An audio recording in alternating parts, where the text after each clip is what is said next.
Hello everyone, welcome back to VMK Labs. I hope you are all doing great. In my previous video, I shared the learning roadmap that I am personally following to master Microsoft Fabric.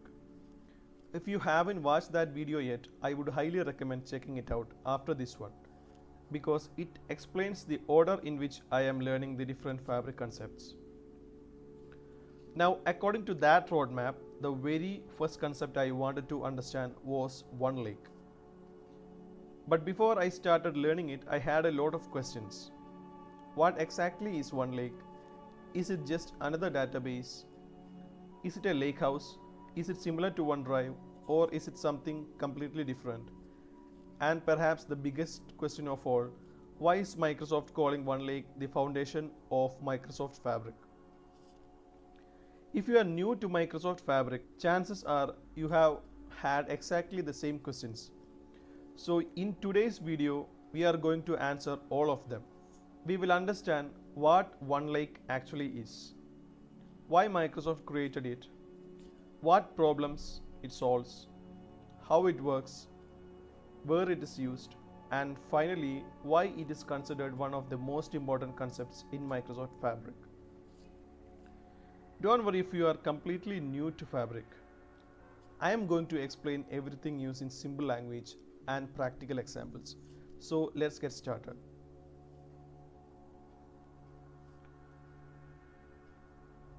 Let's start with most important question.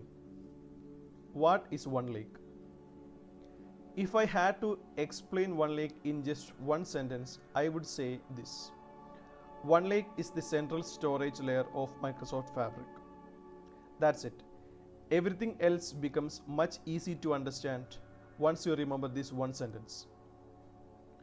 Now let's understand what that actually means. Imagine a company, and inside that company, different departments are generating data every single day. The sales team has the customer information. The finance team has the revenue reports. Marketing has campaigning data, HR has the employee records, and the operations team has inventory information. Now imagine that every department stores its data in a different location.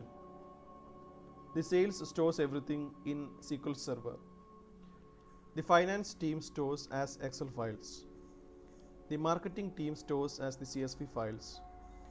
Engineering stores the data inside the Azure Data Lake. And Power BI imports another copy.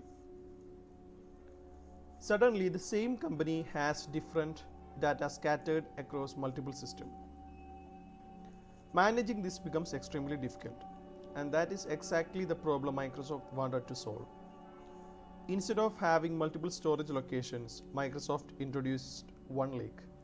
One central place, one unified storage layer, one location where every Microsoft Fabric workload can store and access data.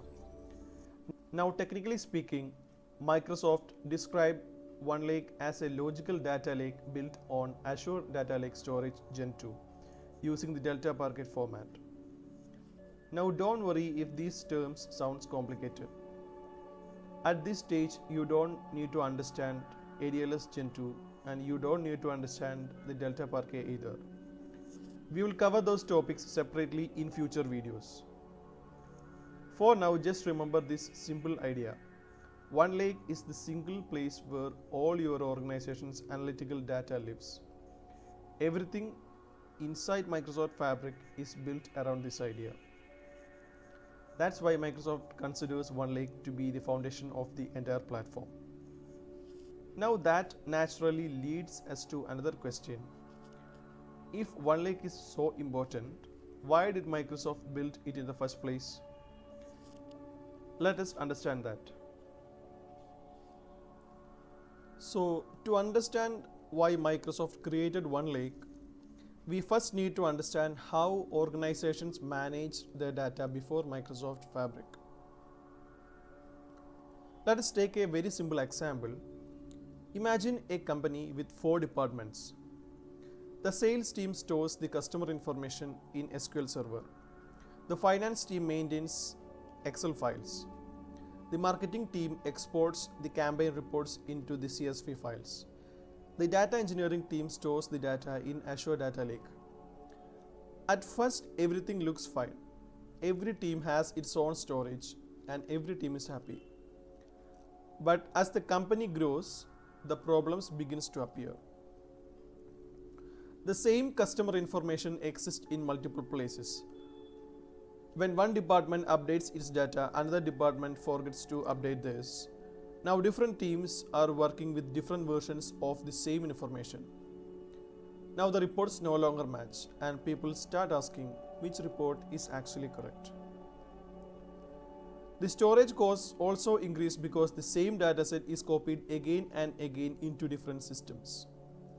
Managing security becomes another challenge. Every storage system has its own permission, its own governance, and its own access rules. Maintaining everything separately becomes difficult. Microsoft looked at this entire situation and thought, what if every Fabric experience could use the same storage instead? Instead of copying data between systems, what if everyone simply worked on one shared copy? And that's exactly how the idea of OneLake was born. OneLake provided one unified storage layer for the entire organization.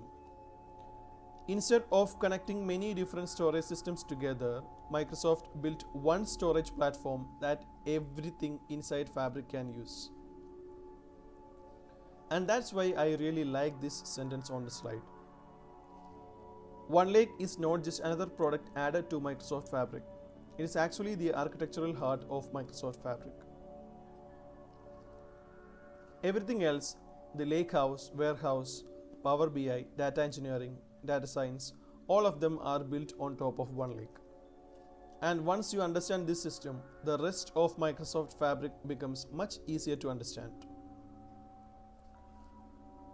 Now that we know why Microsoft created OneLake, let's look at the actual problems it solves, because that's where you will really understand its value. Now that we understand why Microsoft created OneLake, let's look at the actual problems it was designed to solve. And trust me, if you have worked as a Power BI developer, data engineer, or analyst, you have probably experienced at least one of these problems. Let us go through them one by one. Problem number one is the data silos. Imagine you are working in a company where every department stores its data in a different location. So this is the same example I have explained earlier. The sales stores customer information in the SQL Server. Finance maintains Excel spreadsheets. Marketing team has the CSV reports. The data engineering team works in Azure Data Lake.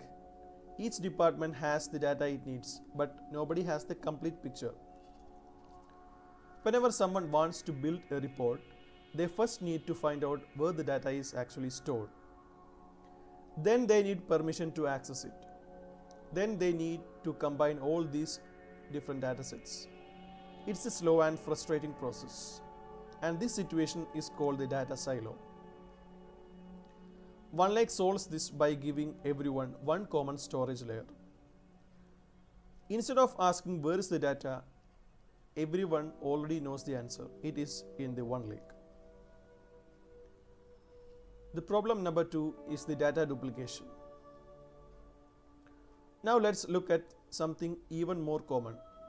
Imagine your company has a sales dataset that's around 1 terabyte in size. The Power BI team copies it, the warehouse team copies it, data science team as well as the Lakehouse team copies it. Now instead of 1 terabyte, you are storing 4 to 5 terabytes of exactly the same information. Not only does this increase the storage cost, it also creates confusion. What happens if one copy gets updated and another copy doesn't? Different teams start looking at different numbers, and then the famous question appears: which report is actually correct? OneLake introduces a very powerful feature called the shortcuts. So instead of copying data, OneLake allows you to reference existing data. Think of it like creating a shortcut on your desktop. The file stays in its original location, but everyone can access it. This helps to reduce the unnecessary duplications. So the next problem is the governance gaps. Imagine your organization has 5 different storage systems. Each one has different permissions, different security rules, different compliance policies. Managing all of them separately becomes extremely difficult. But with OneLake, the governance becomes much simpler. Security permissions and complaints can be managed much more consistently. The last problem is the cost explosion. Finally, let's talk about the cost. Every duplicate copy of data requires storage. More storage means the higher cost. More systems also mean more administration, more backups, and more maintenance. By reducing the duplication and bringing everything together into one storage layer, OneLake helps organizations simplify their data architecture and reduce unnecessary storage costs. So when we put everything together, OneLake isn't simply another storage technology. It's Microsoft's answer to 4 major enterprise challenges: the data silos, data duplication, governance complexity, and the rising storage costs. And that's exactly why OneLake sits at the center of Microsoft Fabric. Now that we understand the problems, the next question is, how does OneLake actually work? Now let's take a look at that.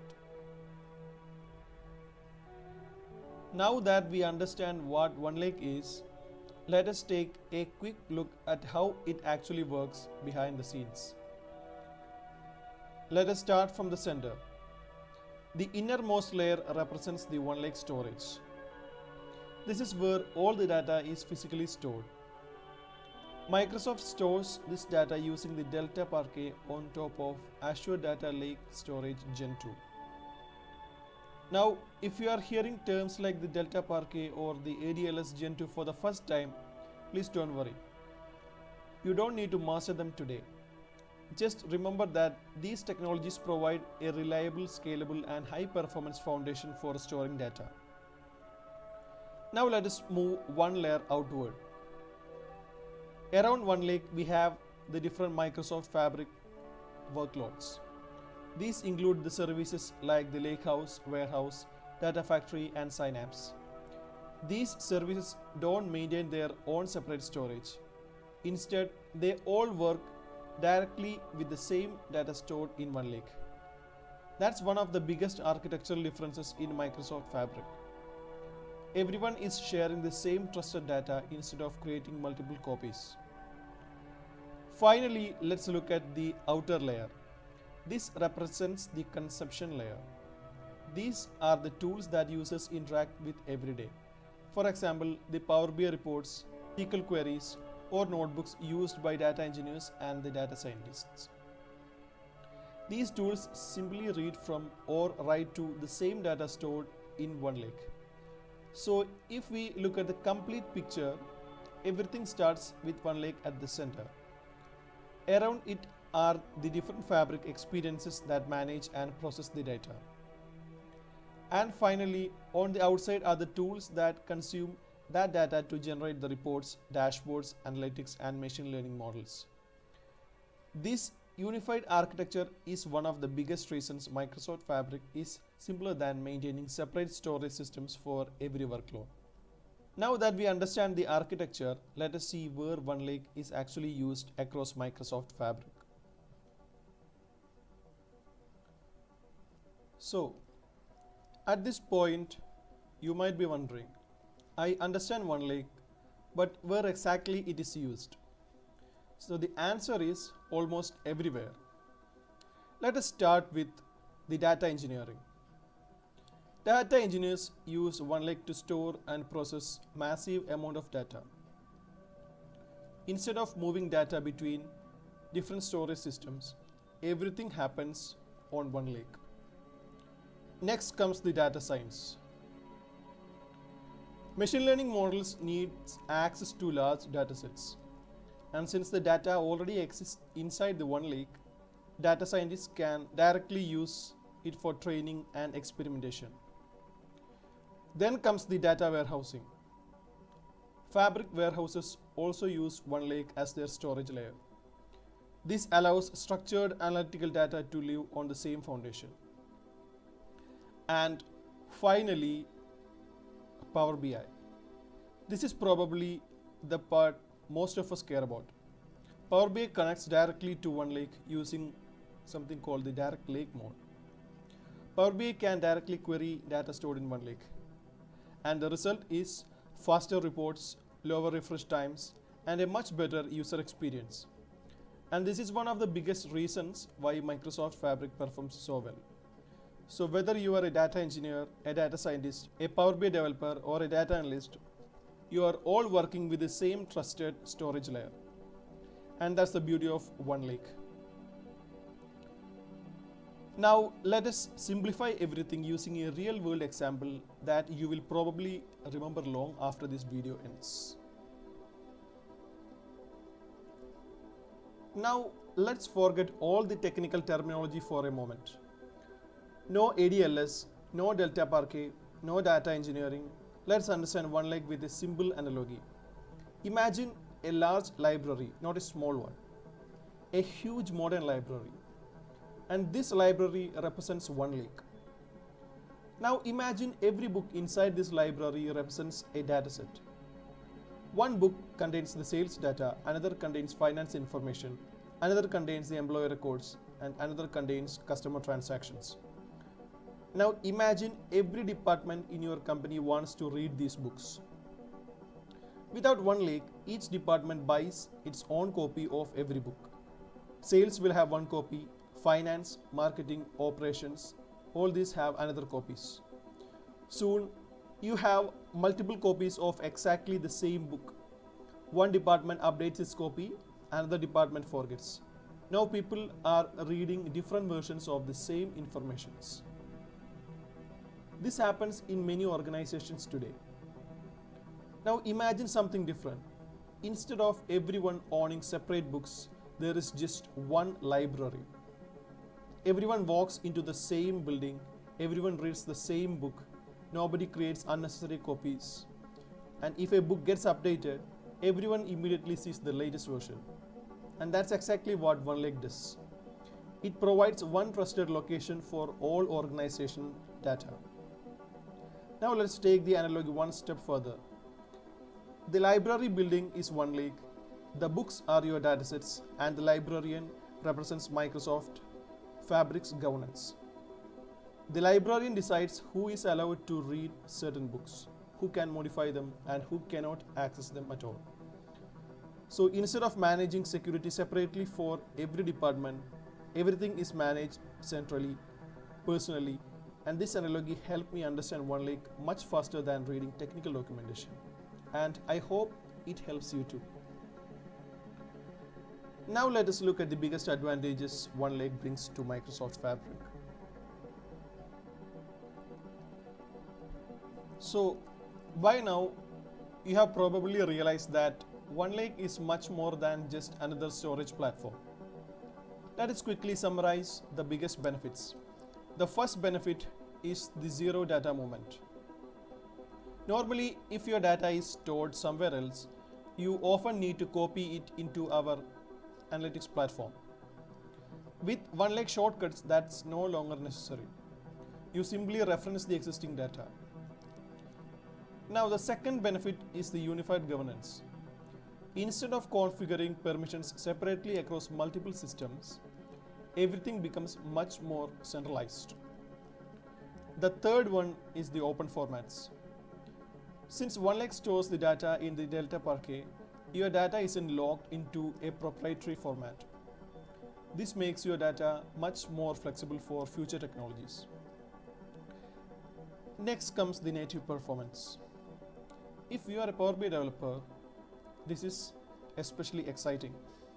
Using the direct lake mode, Power BI can work directly with data stored in OneLake, resulting in much faster report performance. Now the fifth benefit is the cost efficiency. Fewer duplicate datasets means lower storage cost. And finally, the seamless integration. This is perhaps my favorite benefit. Whether you are working with lakehouses, warehouses, data engineering, Power BI, or data science, everyone is using the same storage foundation. Everything simply works together. And that's exactly what Microsoft wanted to achieve with Fabric. Now, before we finish, let's clear up a few common misunderstandings. Whenever a new technology becomes popular, people naturally make assumptions. And OneLake is no different. One common misconception is that OneLake replaces the SQL Server. SQL Server still has its own strength. OneLake simply becomes the central storage layer within Microsoft Fabric. And another misconception is that OneLake is a database. Again, that's not correct. Think of OneLake as storage, not as the database itself. And another question I often see is, does OneLake replace a lakehouse? And the answer is no. A lakehouse actually uses OneLake underneath. And similarly, a warehouse also stores its data in OneLake. So OneLake sits at the foundation, while lakehouse, warehouses, and other Fabric experiences are built on top of it. And finally, some people think OneLake is meant only for very large enterprises. And that's not true. Whether you are working in a small company, a medium-sized business, or a global enterprise, OneLake is designed to provide one unified storage experience. So, whenever you hear the word OneLake, don't think about databases or reports. Think about storage. Everything else builds on top of it. And with that, let us quickly summarize everything we have learned today. So, what did we learn today? We learned that OneLake is the unified storage layer of Microsoft Fabric. We understood why Microsoft created it. We looked at the major problems it solves. We explored how it works, where it's used, its biggest benefits, and finally, some common misconceptions. If you are beginning your Microsoft Fabric journey, I genuinely believe OneLake is the best place to start. Because once you understand OneLake, the rest of Microsoft Fabric becomes much easier to understand. And remember, this is only the beginning of our Microsoft Fabric series. And in the next video, we will take the next step. We will understand Lakehouse. We will answer questions like, what exactly is a lakehouse? How is it different from OneLake? Why do we even need a lakehouse if OneLake already exists? And most importantly, how do OneLake and Lakehouse work together? So if you don't want to miss that video, make sure you subscribe to VMK Labs. If you found today's video helpful, please leave a like. It really helps the channel reach more people who are learning Microsoft Fabric. Also, let me know in the comments which Microsoft Fabric topic you would like to explain next.